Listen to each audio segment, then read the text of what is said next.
Good morning. My name is Mark Corbeil.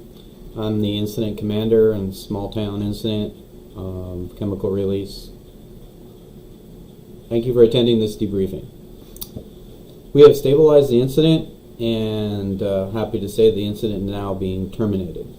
The area control has been turned over to the railroad authorities. We thank you for your hard work resulting in the mitigation of such a major incident and that no serious injuries were reported.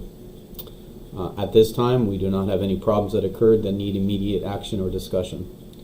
Note, you'll all be invited to attend a post-incident critique, likely sometime next week. The incident occurred yesterday morning at 9:07. Freight train collided with a small passenger vehicle, resulting in the derailment of 4 tank cars at 4800 Old Port Industrial Road. One of the tank cars developed a leak, resulting in a major chemical release in the form of a plume cloud. Command was established quickly. The incident was isolated, exclusion zone established. The exclusion zone was then evacuated and monitoring initiated and continued ongoing. The 4 tank cars that derailed contained 180,000 pounds of chlorine, over 205,000 pounds of potassium hydroxide, and 20,000 pounds of sodium chlorate.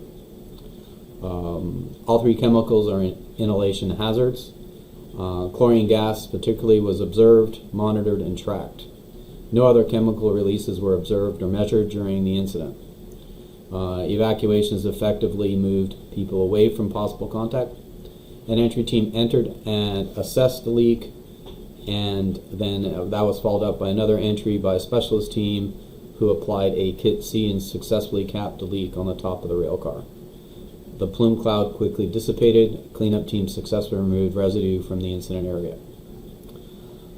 Observation and monitoring indicates readings of 0 currently. They have been 0 for the last 6 hours. I have not been advised of any exposures to the gas released by responders.